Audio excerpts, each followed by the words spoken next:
Когда мы слышим слова «объект всемирного наследия ЮНЕСКО», мы обычно представляем себе римский Колизей, Великую Китайскую стену, Стоунхендж, или египетские пирамиды. Но вы вряд ли догадываетесь, дорогие друзья, что за моей спиной тоже объект всемирного наследия ЮНЕСКО. Причем этот список он попал относительно недавно. И как такое возможно и почему современные финские здания оказались в одном ряду с величайшими памятниками человечества? В этом видео, дорогие друзья, мы с вами получим ответ на этот вопрос. Итак, поехали!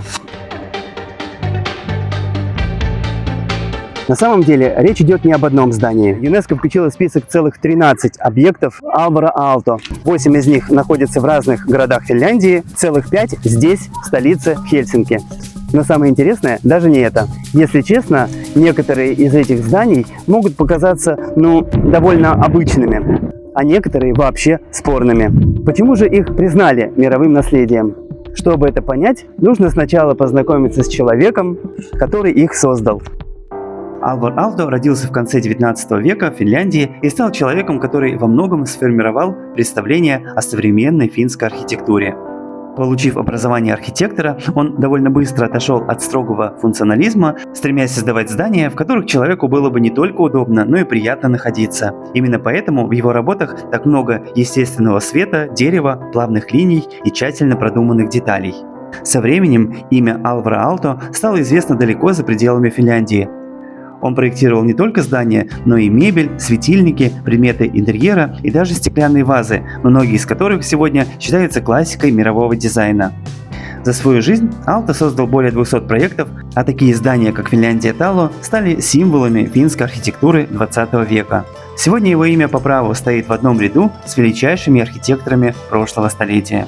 В первой половине 20 века огромную популярность получил новый архитектурный стиль, который назвали функционализм.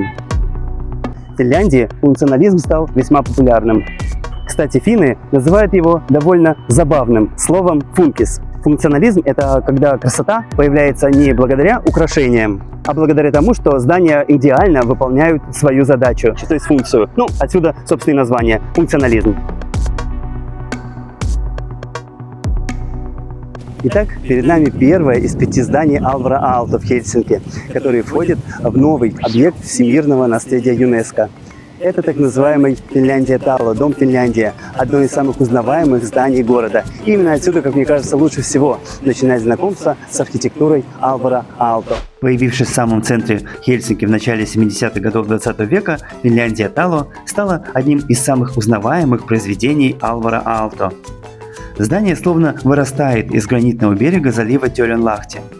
Его облицовка выполнена из белого каррарского мрамора, знаменитого природного камня, который добывают в Италии. Вытянутые формы здания, обращенные к воде, нередко сравнивают с силуэтом большого белого корабля. Здесь нет стремления поразить декоративностью. Красота рождается из пропорций, естественного света и тщательно продуманных деталей. Но по-настоящему характер этого здания раскрывается внутри. Алвар-Аалто считал, что архитектура должна быть прежде всего удобной для человека, и это ощущается буквально с первых шагов. Просторный светлый вестибюль не подавляет своими размерами, а наоборот, создает ощущение спокойствия и открытости. Мягкие изгибы стен, теплая деревянная отделка, светильники, мебель и зоны отдыха образуют единое пространство, где каждая деталь подчинена общей идее. Для архитектора было важно не просто спроектировать стены, а создать целостную среду, поэтому многие элементы интерьера, от мебели до светильников, были разработаны специально для этого здания. Особую роль играет и естественное освещение. Большие окна наполняют интерьеры мягким дневным светом, который постоянно меняется в зависимости от времени суток и времени года. Благодаря этому пространство выглядит живым и каждый раз воспринимается немного по-разному. В холле посетители встречают бюст самого Алвара-Аалто, символичное напоминание о человеке, сумевшем объединить функциональность, гуманизм и красоту в едином архитектурном произведении.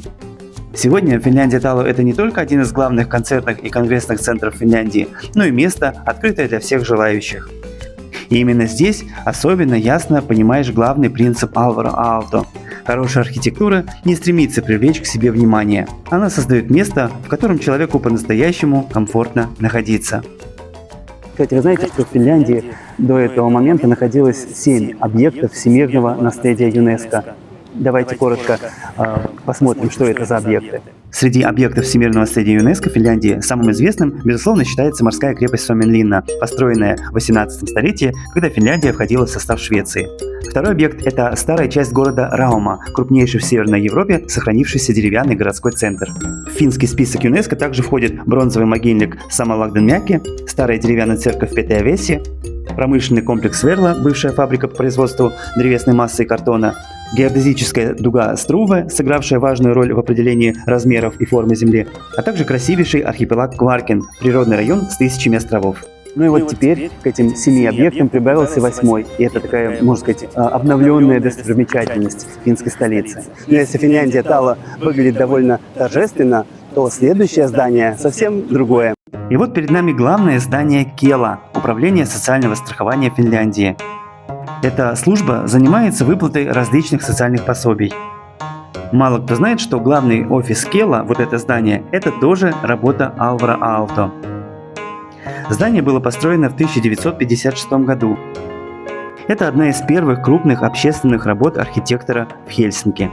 На первый взгляд, архитектура здания кажется очень сдержанной. Строгие геометрические линии, большие окна и ритмично расположенные колонны создают ощущение спокойствия и порядка. Но именно в такой простоте и проявлялся талант Алвара Aalto. Он стремился сделать государственное учреждение не холодным и безликим, а удобным для человека. Поэтому большое внимание он уделил естественному освещению, внутренним пространствам, лестницам, переходам и даже самым небольшим деталям интерьера. Для Aalto архитектура никогда не ограничивалась фасадом. Каждый элемент должен был стать частью единого гармоничного пространства. Наверное, именно поэтому сегодня даже обычное административное здание считается выдающимся памятником мировой архитектуры и теперь входит в список всемирного наследия ЮНЕСКо. Кстати, вы знаете, что такое ЮНЕСКо и что такое всемирный список мирового наследия ЮНЕСКо и что случается с зданием или с объектом, там, будь то старый город или какой-нибудь там какая-нибудь башня, который попадает в этот список? Ну, на самом деле, в первую очередь, все-таки я считаю, что это престиж этого здания и города, в котором оно расположено, лишний раз как бы показать то, что у города есть такое наследие.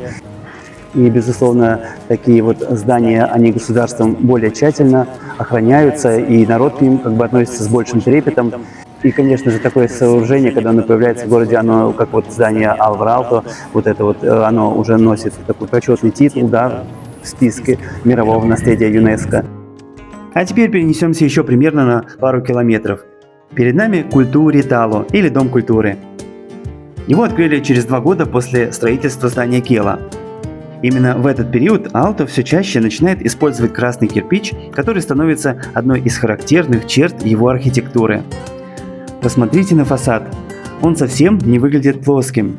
Стена словно движется волной. Чтобы добиться такого эффекта, архитектор специально использовал клиновидный кирпич, благодаря которому плавные изгибы стали возможны без сложных декоративных элементов.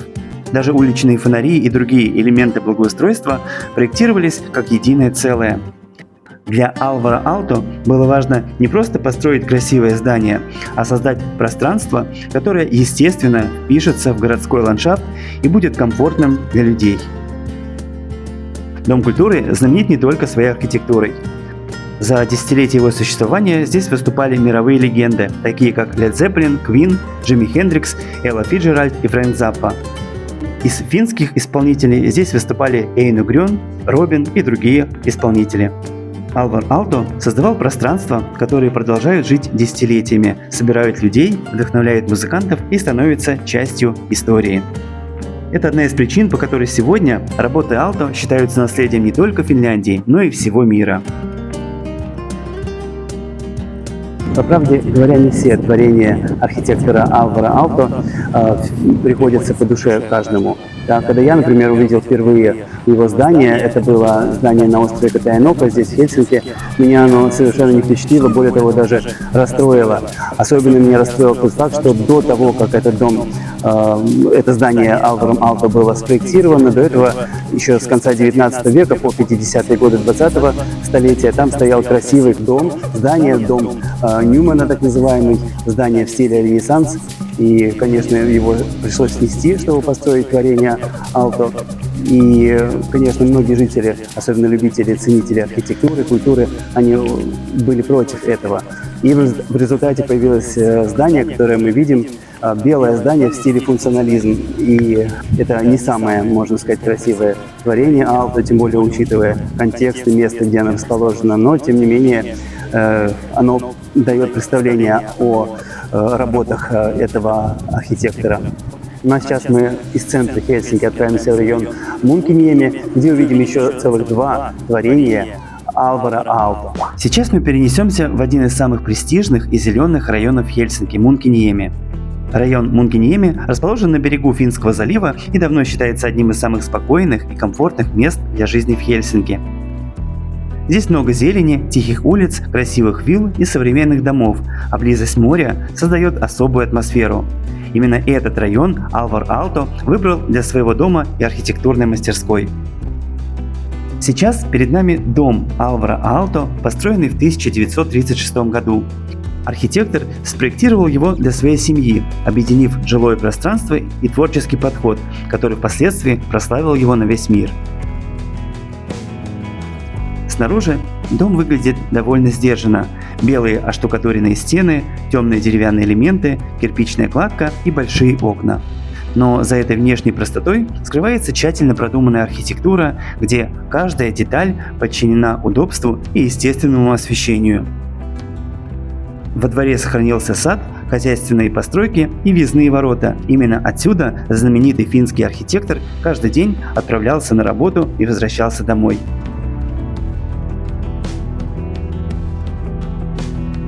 И помимо его личного дома, который он сам себе построил в районе Мункиньеми, есть еще один жилой дом, который он построил. Это был дом его личного шофера.